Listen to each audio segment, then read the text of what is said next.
Podcast. Pure FM. Pure FM.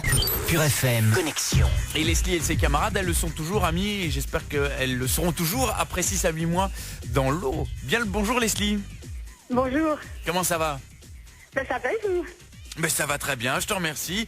Alors, tu m'as envoyé un petit mail disant nous sommes 3 étudiantes de 23 ans, toutes fraîchement sorties de l'IEX en communication et publicité, et on va partir dans quelques mois pour un trip de 6 à 9 mois dans le Pacifique. Alors, oui, voilà, tout à fait. Explique-nous un petit peu votre projet.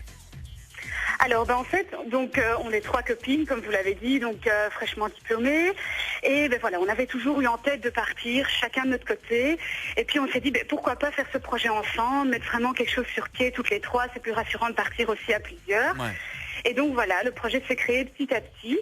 Et donc on a décidé d'un commun accord de faire le Pacifique, une zone du monde qu'on pense qu'on aura un peu plus de mal à faire plus tard. Donc voilà, on va passer en fait par un petit peu d'Asie, puis la Nouvelle-Zélande. Ensuite, on va vraiment s'attarder sur les îles du Pacifique, donc à savoir Tahiti, les îles Fidji et la Nouvelle-Calédonie. Et ensuite, on repartira en Australie, histoire de travailler un petit peu. Et puis alors, on remontera tout doucement, quoi. Et qu'est-ce qui a motivé votre envie d'aller dans ce coin-là de la planète plutôt qu'ailleurs? En fait, c'est surtout que donc Laura, elle a fait un stage de 3 mois à Tahiti l'année dernière. Ah oui. Et elle a vraiment eu un gros coup de cœur. Moi, j'ai été la voir pendant 3 jours, même chose, gros coup de cœur. Et donc, on avait vraiment envie d'y passer encore plus de temps, enfin surtout moi, et de voir un petit peu les alentours. Et puis, c'est vrai que le paradis, les plages, et puis le fait qu'on puisse aussi travailler sur place en Australie, en Nouvelle-Zélande, etc. Tout ça nous a vraiment motivés à prendre plutôt ce coin-là du monde, qui est aussi, c'est du backpacker, donc c'est des panoramas magnifiques. Et donc on s'est dit, pourquoi pas aller par là-bas. Et Stéphanie nous a directement suivis, vraiment, ok, je vous fais confiance, on y va, quoi. Alors, et comment on fait pour préparer un projet comme celui-là? Vous y prenez assez de temps à l'avance? Comment on fait pour se dire, comment on va se déplacer, comment on va subsister? C'est-à-dire que pour le moment, donc en fait, on part dans 2 mois. Et donc là, on a surtout axé les préparatifs sur la recherche de sponsors, parce qu'on s'est dit, pourquoi pas mettre en pratique tout ce qu'on a appris à l'école et essayer justement de réduire nos coûts par des sponsors matériels, par exemple, comme pour des sacs à dos, des sacs de couchage, des chaussures de marche. Et donc là, on est vraiment en train de chercher des partenariats, des sponsors matériels. D'ailleurs aussi, c'est pour ça qu'on en profite de passer à la radio pour lancer un appel aux sponsors qui seraient intéressés. On a déjà un partenariat avec un très grand magazine féminin et donc on assurait une visibilité à ces marques-là via notre blog et via les réseaux sociaux et alors le magazine féminin qui est en partenariat avec nous pour le moment.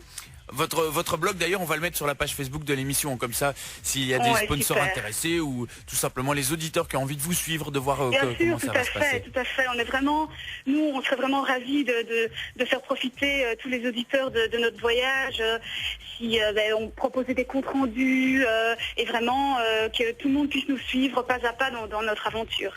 Est-ce que vous avez pu budgétiser un petit peu votre voyage, parce que c'est quand même une longue période? Est-ce que vous savez quotidiennement ce que ça va vous coûter, ou alors c'est encore un petit peu flou? Je pense que c'est un petit peu flou. On s'est vraiment fixé un budget de base pour pouvoir partir. On est toutes les 3 en train de faire des petits jobs par-ci par-là pour économiser. Ouais. Mais c'est sûr que on va essayer aussi de réduire un maximum nos coûts, mais on n'a pas exactement d'idée précise de combien ça nous coûtera par jour. Bien, en tout cas c'est un bien beau projet que vous avez là. Est-ce que vous pensez que peut-être pour vos métiers futurs, puisque vous avez fait la communication, il y a des choses qui vont vous servir, voire même peut-être des contacts sur place, où vous auriez envie de faire un stage ou de travailler carrément, je ne sais pas, peut-être en Australie puisque vous allez passer par là? Oui, tout à fait. C'est aussi pour ça qu'on essaye de mélanger le côté plaisir avec le voyage et aussi le côté sponsor, boulot, publicité, se faire connaître, etc. Parce que même après, pour notre CV, c'est fantastique de pouvoir dire qu'on a justement fait un petit peu de publicité pour notre voyage et ça passera mieux sur un CV. Maintenant, c'est vrai que si on a des opportunités là-bas, je pense qu'on ne va pas spécialement vouloir rentrer ici.